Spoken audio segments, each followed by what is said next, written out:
Ah oui. Oh, supporters et fans de l'OL, bonjour à toutes, bonjour à tous, bienvenue sur ma chaîne OL pour cette nouvelle vidéo. Bam. Ah oui, c'est le débrief du match d'hier, Monaco-OL, 7ème journée de Ligue 1, et regardons ensemble le menu du jour, les 3 points. Suivez les bouches, arrêtez de m'emmerder.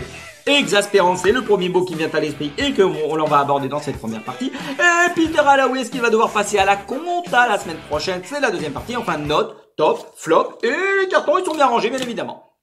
Félicitations à Jumbo, le seul qui a trouvé le score exact. Maximus Thierry était tapis dans l'ombre également et ils avaient senti la quenelle. Oh maman, mais cela en devient exaspérant. On attaque de suite plein fer, c'est pire que l'escalade de l'horreur notre équipe en ce moment. Samedi dernier, on faisait la Ola face à Angers. Saucisse, merguez, churros, 50 balles de sachet de 10. Aujourd'hui, on est en PLS sur la bande d'arrêt d'urgence. Mais qu'est-ce qui cloche chez vous, les gars de bon sang, c'est pas croyable. Non mais dis donc, t'en veux une? La salade de phalange, elle va tomber. Là, ça commence à m'emmerder. Ça claque du fessier. Je vous mets les stats du match en parallèle. Ceux qui sont presbytes, mettez vos lorgnons, m'emmerdez pas.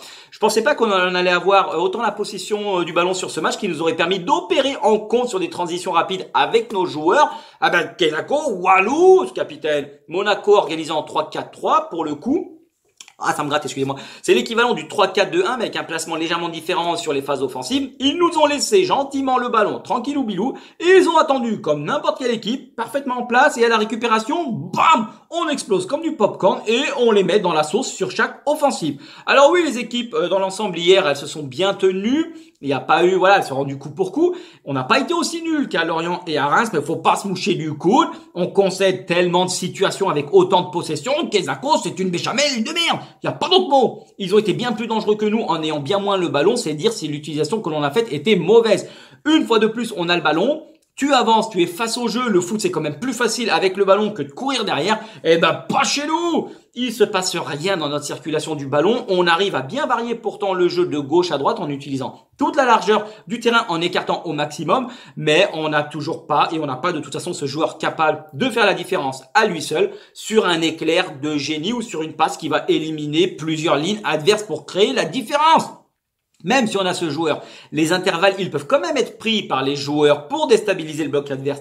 Mais quand tu n'as aucun mouvement et déplacement intelligent entre les lignes, eh ben tu finis sur le slip sur la tête et ça donne une bouillie comme l'Olympique Lyonnais sait le faire. On ne pue pas le foot, on pue la merde. Voilà, c'est dit. Bam! Je vous mets une photo du classement, mais si comptablement c'est pour les big bleus, c'est pas pour moi, j'en ai rien à carrer. Le système en 4-3-3, je l'ai répété 1000 fois, il repose sur la capacité de tes 3 milieux de terrain, à la fois à relancer, former un triangle qui bloquera les transitions adverses en organisant le contre-pressing, gérer la latéralité, couvrir, c'est eux la pierre angulaire de cette formation. Mais surtout pour une équipe qui a autant la possession que nous, c'est être capable d'amener cette étincelle offensivement. On n'y arrive pas parce que dans ce compartiment du jeu, je n'en peux plus. Mais c'est aussi parce que le profil de Nogon est trop stéréotypé. Qu'a créé le Penant, c'est du contrôle-C, contrôle-V. Tolisso, pour l'instant, il n'apporte absolument pas ce que l'on attend de lui. Il est déjà à court de forme physiquement, ça se ressent. Il sera pas appelé en équipe de France parce qu'ils l'ont jugé beaucoup trop court. C'est un secteur dans lequel on est à la ramasse. Merde, dis donc. On va écrouler la buvette, tant pis pour les saucisses, ils finiront par terre. Hier, Cacré jouait beaucoup trop haut pour se placer à la hauteur de Fofana en le gênant dans les relances, mais il n'est pas à l'aise dans ce rôle, il se retrouve dans une zone de terrain où il n'y panne rien, vous avez vu dans les 20 derniers mètres, il gâtouille, c'est panique à bord, il sait pas quoi faire du ballon parce que c'est pas son rôle. Il a l'air totalement perdu, donc autant le faire reculer, mais t'as Tolisso qui lui déjà veut reculer, orienter le jeu en étant sentinelle beaucoup plus bas pour se retrouver face au ballon, il a pas les cannes pour être relayeur, donc il préfère être face au jeu, mais là on l'a mis en relayeur, il descendait beaucoup trop bas, le Penant du coup c'est lui qui allait en relayeur, personne ne sait où aller parce qu'on a 3 profils similaires, ce triangle ne fonctionne pas. Kezako, faut pas inventer la machine à cambrer les bananes, ça ne marche pas. Hier également, on est retombé dans nos travers, un manque d'efficacité dans le dernier geste qui fait ressurgir nos vieux démons de l'an passé. 20 tirs, 6 cadrés, 1 but. Dieu bénisse, au-dessus c'est le soleil, mais il y en a marre. Je l'avais souligné, Noble, il avait été élu 2 fois homme du match sur les 2 dernières rencontres. Et ben dans le 1000 et 1000, il sort les parades qu'il faut, dont une du pif. Mais regardez-moi cette patate. Oh, Monaco peut le remercier. On savait que dans le jeu, les Monégasques, c'était poussif. Ça s'est ressenti hier. Il y avait une équipe coupée en deux avec un bloc défensif ultra compact. Ça avait 7 joueurs quasiment arrière qui ne bougeaient pas, qui quadrillaient le terrain, c'est tout. 3 attaquants à qui on donnait le ballon, une grande pointe devant, démerdez-vous, m'emmerdez pas, c'est comme ça. Les pistons bien muselés de chaque côté, ils ne se découvraient que très peu, parce que voilà, on a géré quand même ce match dans l'ensemble. Mais les situations ont fait la différence. Il leur en a fallu une, nous, il en a fallu 20. Comme à Lorient, Alex a eu la balle d'égalisation à 2-2. On s'est retrouvé mené 3-1. Il croque, bam. Hier, Quenel, il chie dans la colle. Derrière, punition 1-0 alors que l'on avait la balle du 0-1. Eh ben voilà, ça fait toute la différence. Mais là, je vais aborder un point, c'est la deuxième partie. Je vais soulever un lièvre, forcément, parce qu'on peut changer d'entraîneur, évidemment.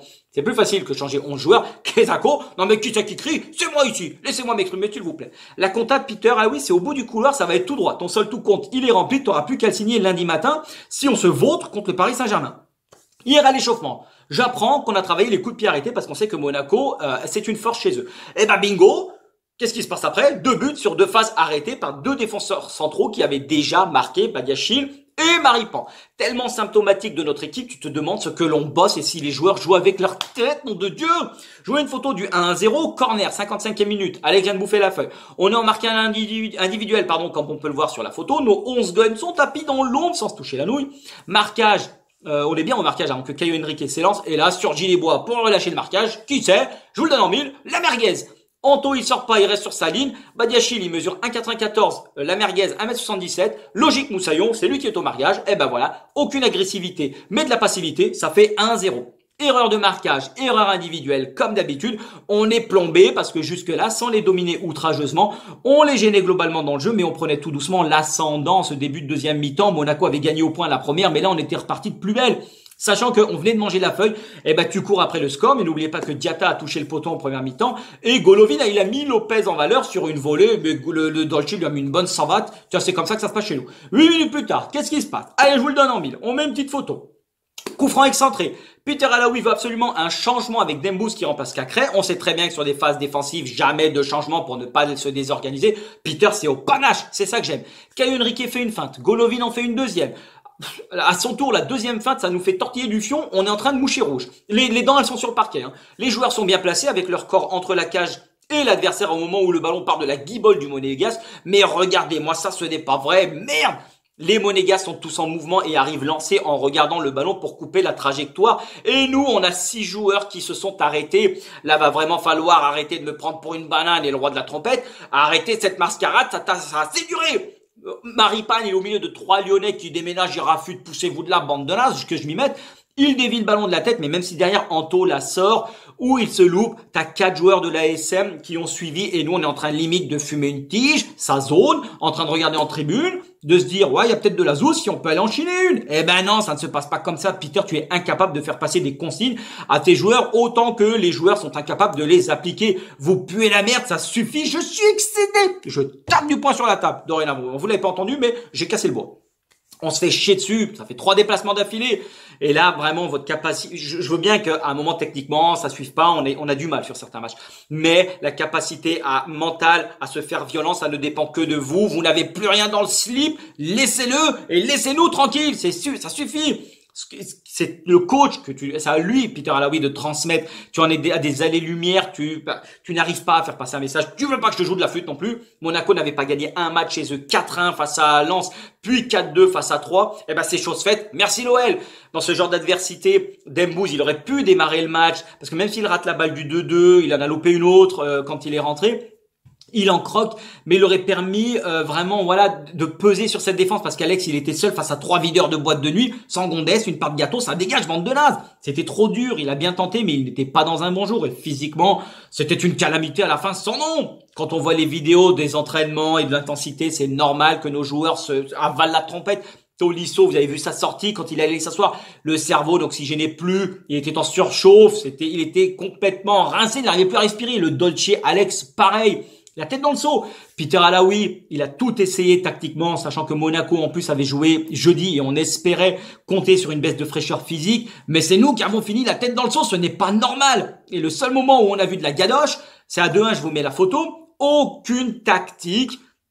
Ça fait 1 an de toute façon qu'il n'y panne rien, ça pue toujours autant la merde l'un que l'autre, mais le seul moment où on a mis le feu hier, 10-15 dernières minutes, c'était le foot en folie, gadoche assuré. On a fini avec 2 latéraux en défense centrale, JRA devant la défense, tout le reste devant, 5 attaquants, bam à la siquiche. Mais c'est surtout qu'il n'y avait plus, au moment où il n'y avait plus d'organisation, c'est là où on s'est mis à exister et vraiment on a senti une équipe voulant aller de l'avant et appuyer. C'est affligeant, l'an passé, Je défendais vraiment Peter Alaoui, Juni, Cherou. Il y avait de la friture en interne. Trop de soucis pour être serein et bosser tranquille. D'ailleurs, Cherou, qui parlait de jalousie, de nos concurrents sur le mercato, personne n'est jaloux. Tu ferais mieux de fermer ton claque-merde parce que même la Berrichonne et l'en avant Guingamp, il y a plus de jeux et de pestac dans leur match. Peter, il a pas eu les joueurs qu'il voulait. Il voulait partir fin août. La béchamel n'était pas bonne. Cette saison, toute l'équipe a été modelée à sa façon pour mettre en place son 4-3-3 avec les joueurs qu'il a voulu. Résultat, aucune progression, encore une fois, dans le jeu. Ça fait 7 matchs depuis le début de la saison, dont 3 à l'extérieur où on n'a même pas réussi à prendre plus de 2 points. Nos prestations sont nulles et renulles. Ça fait nul au cube. Nos cadres n'apportent rien sur le terrain. C'est un gamin, c'est le gun Chicless qui met le feu à l'attaque, qui mériterait d'être vu. Aucun aménagement tactique en cours de match. Rien ne va, ton attitude qui est apathique. Tu n'y arrives plus. Je t'ai toujours défendu, surtout l'an passé, parce que tu n'étais pas le seul responsable, comme je l'ai dit. Mais là, cette saison, c'est intransigeance. Qu'est-ce que tu écris sur ton calepin? C'est la liste des courses pour madame? Non mais dis donc. Et tu oses geindre hier en disant que l'OL méritait de gagner. Mais change tes lorgnons, on va faire un examen de vue, c'est plus possible.